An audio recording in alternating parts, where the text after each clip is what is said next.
Just look at them. I've set them up. It's my 23 recommended or favourites of 2023. And that is this video. Woohoo! I've been talking to Santa and he told me everything. Hello YouTube and welcome to another vlogmas video. In this video we're going to be talking about the 23 books that I loved in 2023. The first book we're going to talk about is This Lie Will Kill You by Chelsea Pitcher. This is a book that Josh bought for me. We have a date poster and one of the dates on there that you scratch off was picking a book for each other. So this was Josh's pick for me. I absolutely ate this up. I really loved this book. So 1 year ago there was a party. At the party someone died. Until now no one has told the truth about what happened that night. So then the 5 survivors arrive at an isolated mansion expecting to compete in a contest with a $50,000 prize. So nobody questions the odd, rather exclusive invitation until it's too late. 5 arrived, but not all can leave. Will the truth set them free, or will their lies destroy them all?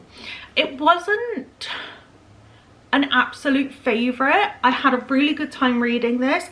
I don't think I gave it quite a 5-star. It was up there. I did really enjoy it. I remember bits of it, but it's definitely one I'd pick back up. I'd reread. I really enjoyed it, and maybe I'd see little clues that I didn't before. I do remember like bits of it, and my memory isn't the best. I'd definitely recommend it. It is a YA thriller, but it is just so good. I read this so quickly because I couldn't put it down. As Good as Dead by Holly Jackson. Now, one of the things I did decide while doing this video is I will only include one book from each series I loved. So this is the 3rd and final book in the Good Girls Guide to Murder series. And I decided to say the last one. It's very thick, mainly because this made me feel so tense. For a YA thriller, this was like, to me, so deep, so like, it made me feel so many things. It was an emotional roller coaster. I loved the characters and the fact that it was this big, a final book in a trilogy, and it was just so good. Every single book in the series, for me personally, I absolutely loved. So the series follows Pip and Ravi. Pip is a teenage girl. She kind of creates this like podcast to unravel the truth, and it's not necessarily about murder. The second one was about a missing person. This one kind of tied it all together in such a good, fun way. I was pleasantly surprised at how things wrapped up, but I was on the edge of my seat the entire time. So another YA thriller, kind of mystery novel. However, this is part of a series. I recommend every book in that series. This is by Holly Jackson. And I don't think I could say anything else about it. I loved the characters. I loved the writing. Really, really recommend the series. Things I Wanted to Say But Never Did by Monica Murphy. Now this is my very first bully romance, and it's not something I ever wanted to pick up or thought I would enjoy. However, I loved this book. I genuinely loved it. It was quite close to being a 5-star. I am not that interested in bully romance as a trope, and I don't think I'm necessarily going to look for it, especially because there were aspects of it that made my stomach turn.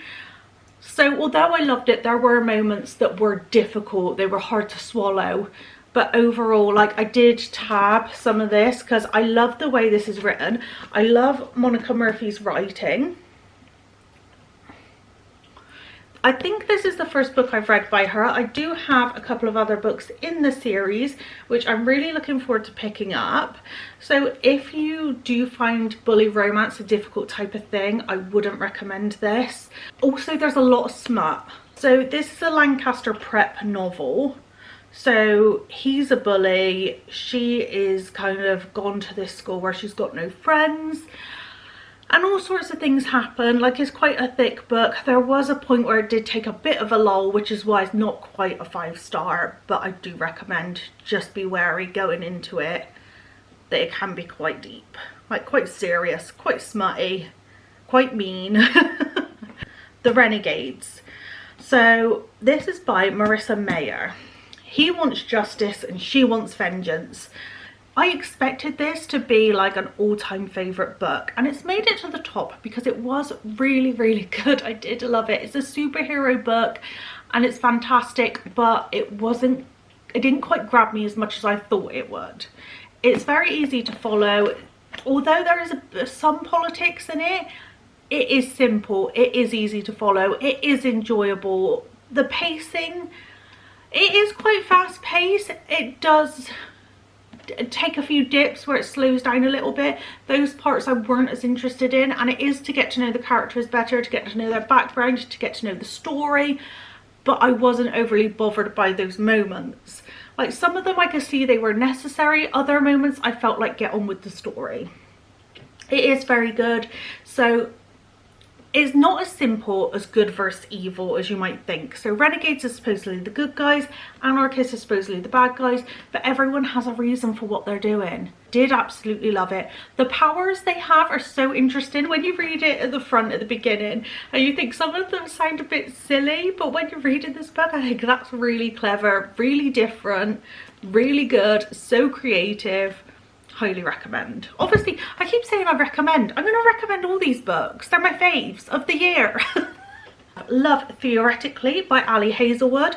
I am a big fan of Ali Hazelwood's writing. I think I love the science. I love the STEM talk. Do you know what? Science was one of those subjects as a kid I really wanted to be good at. I just wasn't. But I really kind of wanted to be in the science world. I really wanted to be a brainiac, a science geek, and I love these books because they're kind of fulfilling that fantasy for me. They aren't very smutty. There's some romance. I think it can get quite steamy, but I don't remember there being a lot of it. I ate this book up. This is my favourite of hers so far, definitely. I love all of her books. This one so far is my favourite. I haven't read Check and Mate yet. That's her first YA romance. However, this one is where our main character, Elsie, she's going up for her job position where it's pretty much guaranteed that someone else is already gonna get it. And she blames our main male character. There is also some fake dating in this, which involves our main character, our MMC's little brother, or younger brother, I shouldn't say little. It's so good. I love like the romance in it. I love the plot. I love that there's a storyline, there's science. It's just so enjoyable. Her books can be quite repetitive, but I just don't care. You Made a Fool of Death with Your Beauty by Awake Emeze, and I did not expect to absolutely love this book. I read this at the start of 2023, and since I've read this, I think it's been on my mind so much.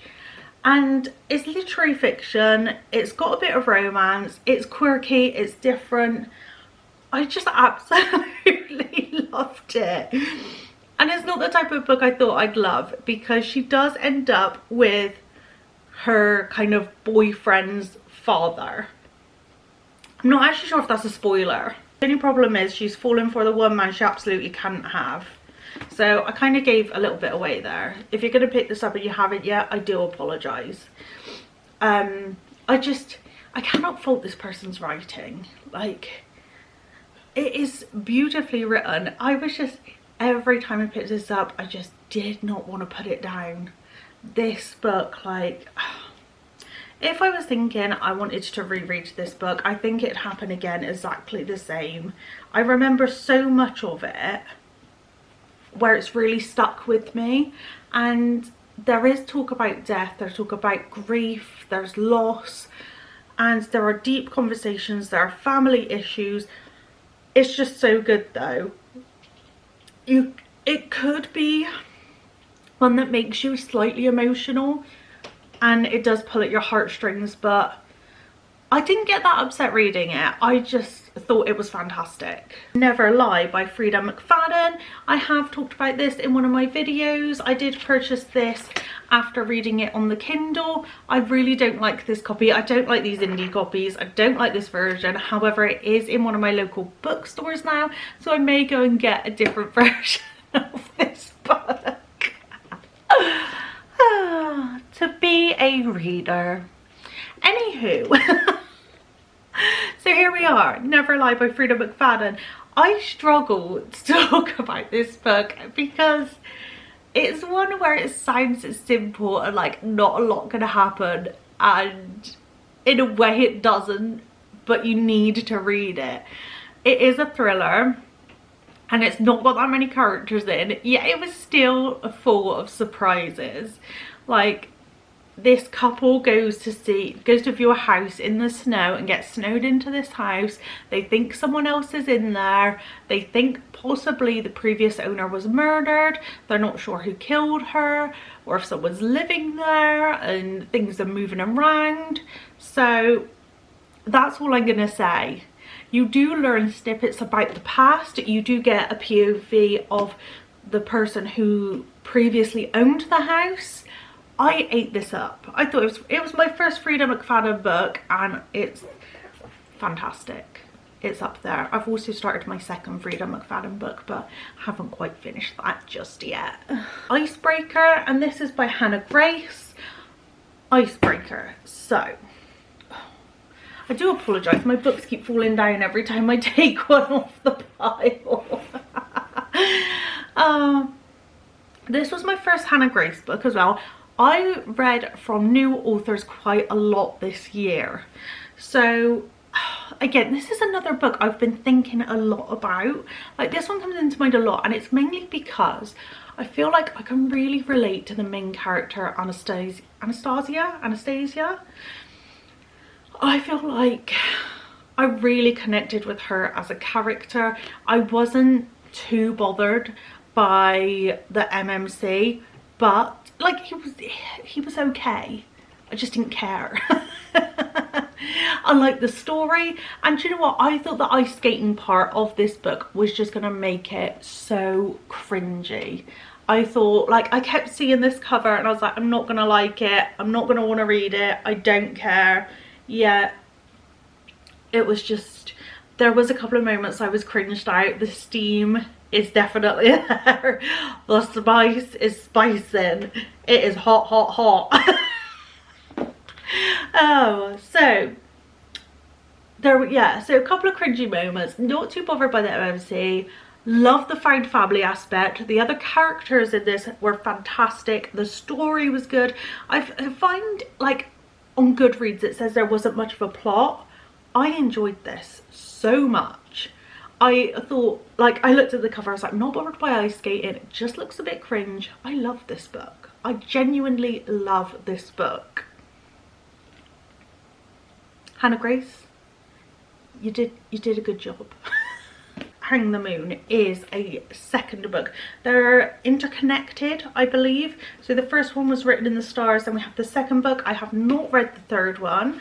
The first book was female-female relationship. This is male and female, and I think the last one is female-female as well, I think. However, this follows one of the girl's best friends and her brother, who they kind of have crushes on each other. It starts with it is a friends to lovers. She is bisexual. There's a lot of, like, representation in these books. I absolutely love Alexandra Bellflower's writing. That's who's wrote this book, because I don't think I said that. I love her writing style. Smut, again, is in this. I don't remember it being that, maybe there was a cringy moment. I don't remember it being that cringe. Sometimes it can be a bit too much for me. I love a bit of smut or a bit of steam, but this one, it hit the mark sometimes, I think. I do think I gave this a 5-star though. I did love it. I love the relationship between them, and I love how relatable they are. Like, the things that happen to them, there's like cringy and awkward moments, but they just make you feel like they're written to feel so real. Like, I feel like these people are walking around in the universe, in the world somewhere. I feel like they're out there. Better Than the Movies by Lynn Painter, and I am so eager to read another Lynn Painter book. This is the only one I own and I really want to read more. So I love this. Is a perfect kind of book. It's like the right amount of floppy. It's got, I like a shiny cover. This is a wonderful edition of a book. Better Than the Movies is a YA romance, and I'm not usually very keen on a YA romance, but this was just something else. Again, an easy read, an easy reread. I would happily pick this back up. So there is a little bit of grief in it. Her mum has passed, which you learn quite early on. Her mum was really into movies, and she sees her life as like a movie in a way. She believes in that happily ever after. She's searching for the one. She thinks she has now found them, and kind of gets her neighbour to help her get the guy that she thinks is the one for her, when in fact is quite possibly her neighbour that is the one for her. So it is perfect. It is such a good, fun story. Book 13. Then we have a thriller, The Kind Worth Saving by Peter Swanson. This is it's not a prequel, it's the second book to The Kind Worth Killing.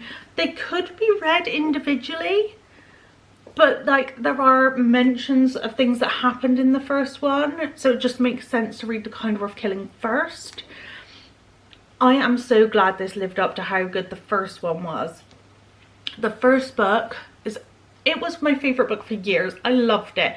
This does live up to it. Is maybe just not as good, but right underneath it, it's fantastic. So both books kind of follow people that think it's all right to kill people.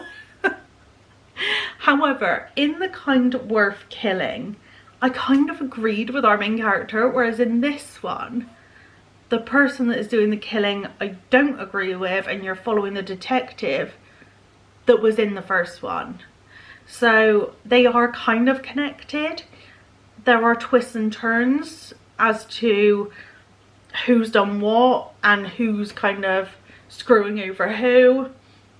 It's a great read. It's fantastic. I recommend the first one first, but if you just wanted to pick this one up, you can. I don't remember loads of what happened in this book. I remember bits. I feel like this is one I need to reread. As much as I loved it, I feel like it's not stayed with me as much as some of the other books I've read this year. Read by Emily Henry. I absolutely love this book.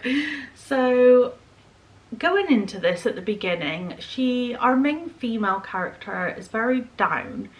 Her dad has just passed, but she's also mad at her father.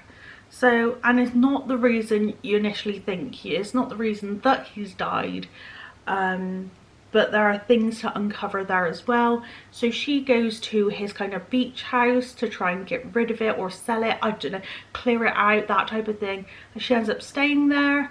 Next door to this beach house is Gus. So they both have writer's block. They switch genres and they decided to see who could come up with the best concept first.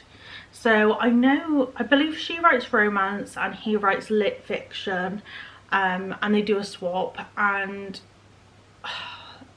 it's so dreamy, it's so perfect. I love the beach vibes, the aspects to what they go through. Again, it's another book that feels like real people.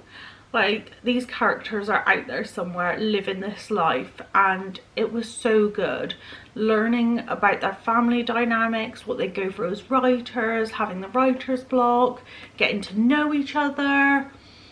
It was really good. I'm already looking forward to reading this again. This is one I'm actually excited to pick up again.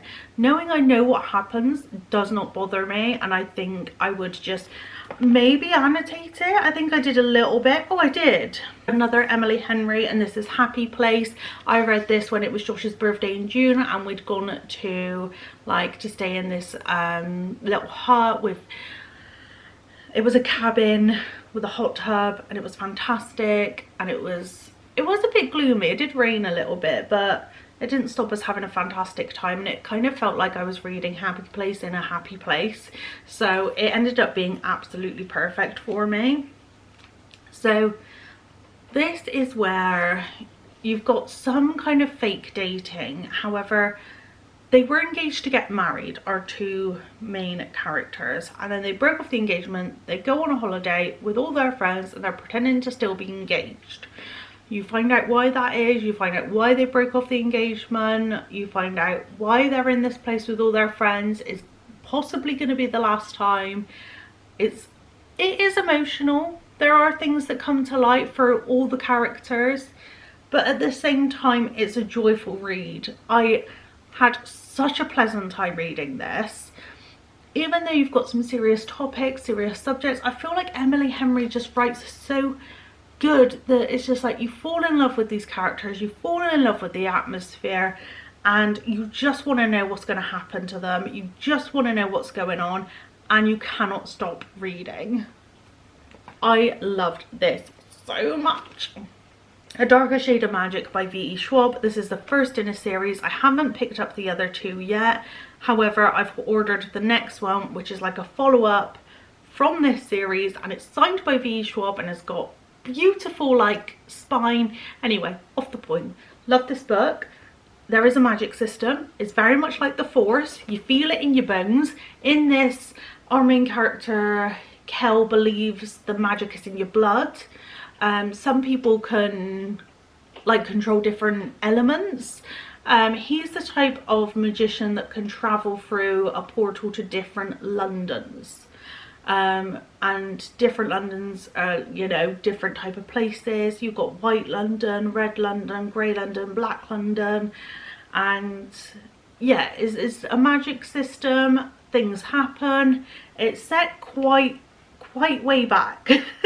I believe it's 18 something, 1819, yes, so set way back. I love this. Like, the characters were great, the story was great, the pacing was great, the magic was great. Just read it. Part of Your World by Abby Jimenez. After I read this, this was my favourite. So, those books, help! It's like a city girl and a country boy, and it felt like it was me and Josh, and I mean, she's got money though. That's not me. So there are differences. He's also got a dog and a goat. Josh doesn't have either. There are quite a few differences. However, I just loved the small town vibes, or I loved that there was city and small town. I loved that these people come together. I love the community of the small town. This felt like a really unique romance book. It felt like I was reading something new, something fresh. I love her writing. I just kept wanting to know what was going to happen, and even those moments where they don't quite get along, or something happens in the story which, you know, they have to deal with, it was just so well done that you didn't feel frustrated. Like, it was just something that could have happened, like, you know, and how they deal with it, it was just perfection. Powerless by Lauren Roberts. Powerless. I've actually pre-ordered the second book. I don't really do much pre-ordering. The second book has been pre-ordered, people. This is an announcement. It's one of my first kind of fantasy books of the year. I'm really into my fantasy at the moment. I've been buying more fantasy books. I'm really getting into fantasy at the moment. It's what I kind of want to be reading. Sci-fi and fantasy is what kind of sucks me in at the moment. I mean, it's Christmas time, so I'm reading some festive books.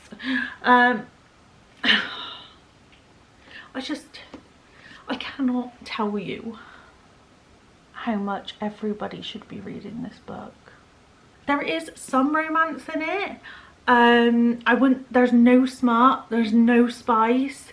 There is a kind of some type of games, a little bit like the Hunger Games, except for you've only got elites taking part. So there are people with like high up powers. However, this girl who is a mundane, she has no powers. No, she's not a mundane, she's an ordinary pretending to be a mundane, and she has been sucked into these trials. We don't really know why. There are lots of things, kind of, there's conspiracies, she lives in a place where ordinaries are supposedly killed. If you're ordinary, if you've got no powers, you're going to weaken everyone else. Bye-bye, off you go. So she is lying. She is saying she's got powers. She fakes it. She gets sucked into the trials. There is some romance. There is so much adventure. Please read it. Our Wives Under the Sea by Julia Armfield. I didn't know whether to include this because of how small it is, but this made me feel so many things. There was high emotions. It was tense. And to start with, I just wanted more of this book. And then it got towards the end and I was too scared to kind of want more. This could have been a bigger novel. And I think I would have loved it either way. Like, this is such a small book. And it's so, like, it's beautiful. It's creepy.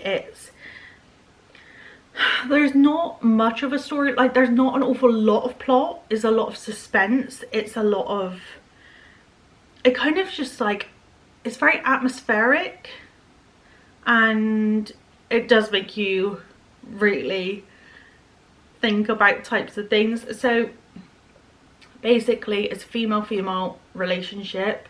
One of them goes in a submarine and comes back not the same. And there is some very creepy vibes. And I was even quite scared myself, but it was such a good book. I think if it was longer, I would have been more scared. Definitely, I think. Things We Left Behind by Lucy Score. This is the last book in the Knockabout trilogy. I love every single book in the Knockabout trilogy. Anyone that disses any of those books, like, people really dislike the second one and even are disappointed in this one. No. They're all fantastic. I love them. so good. I didn't want to leave Knockabout. I just wanted to stay in this universe forever. These were my first Lucy Score books. I'd never read anything by her before and I'm addicted. Lucy Score has changed me as a person. I thought, they look too cute and fluffy. They are not cute and fluffy. There's steam, there is some smut, there is some pining, there's found family, there's fantastic relationships. They build such a lovely community. Just, oh my god, I just want one of these books to be my life. In fifth place we have The Last Housewife by Ashley Winstead, and I tabbed this book like crazy. Like, I didn't do any underlining by the looks of things. Oh, I did a little bit, but it's mostly just tabbing certain things. But this book, I feel like this book is going to stay with me forever. There's a kind of like cult-ish vibes to it. I did do a reading vlog for this book, and there are some kind of trigger warnings when reading something like this. Shay is our main female character. While in college, Shay Evans and her best friends met a captivating man who seduced them with a web of lies. So by senior year, Shay and her friend Laurel were the only ones who managed to escape. Now, 8 years later, Shay's built a new life in Tony, Texas suburb. But when she hears the horrifying news of Laurel's death, delivered of all ways by her favourite true crime podcast, she begins to suspect the past she thought was buried is very much still alive. So she goes back to try and find out why this person has died, why her friend has died that she hasn't even been in contact in like, I think it said 12 years. And it's like, she's going back there to find the truth. I loved this. Content warning: suicide, rape, physical violence, sexual violence, trauma, self-harm, misogyny, gender essentialism, and drug use. So there's a lot that goes into this book, but it made my top 5 of the year. Like, in fourth place we have Tomorrow and Tomorrow and Tomorrow. I could not mention this book.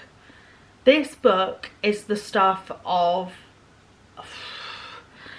I don't know, like I just cannot explain Gabrielle Zevin's writing. I cannot explain this. If I told you this is about video games and video game creators, it does not sound how this book makes you feel. So this book is like, it covers the span of their lives pretty much. Sam, Sadie and somebody that they meet as like their manager, how they all connect with each other, how fame gets to them, the kind of games they create, what goes into creating games, how they live their lives. Like, it is, this made me feel so much. Like, I almost sobbed. I was very close to crying. It is deep. It feels like this could be, like, going on a few years, this could be a classic book. It's written so friggin' well. Like, I feel like this book could be written by one of the smartest people ever. It's just, it feels classic. It feels like you know what you're talking about, but you're keeping it interesting. And this book is everything. I just, sometimes it's so good you don't know what to say. Like, my mind just empties. Fourth Wing by Rebecca Yarros. I have not stopped thinking about Fourth Wing, I'm not gonna lie. I have the second one and I am itching to know what is happening in this universe, and I desperately need to pick the second one up. This is my favourite fantasy book of the year. I was just transfixed by the fact that there are dragons. There are actual dragons and they can communicate with the people they connect with. There are so many different rules that dragons have that they live by compared to people. There's a magic system. When you connect to a dragon, you can kind of share magic. It's just so fascinating. It's so good. A little bit political, but not very much, which is difficult to understand or anything like that. Super easy to follow. Even though there's a ton of characters in this, it doesn't get confusing at all. It's a chunky book, but it's full of entertainment. Like, there are so many times where you don't think that FMC will survive what she's going through, and you just watch her become more and more powerful. But she doesn't start out clumsy in a cringe way. She starts out a bit Bambi on ice, but it's still readable. It's not too cringe, it's not too forced. She is just trying to make the best of the situation she has been put in. Love it. Love, love, love, love it. Ghosted by J.M. Darhower, and never heard of them before. This is second chance romance. This book, I felt like this book became part of me. So we've got a single mum and she's bringing up this little girl whose dad is actually her favourite superhero on TV. Her dad is a movie star. Her mum works in a supermarket. It's second chance romance. There's a child involved and the child kind of makes it, not breaks it. The relationship between the two of them and how it goes on. There is not a moment in this that angered me. It was perfect. Like, so many romance books have a moment that annoys me, and I thought this book was going to do it, especially with him being famous. Like, it has to be done right, and this book did it right. And it felt like such a simple read, but everything about it, I just felt, it felt wholesome. It felt like a warm hug.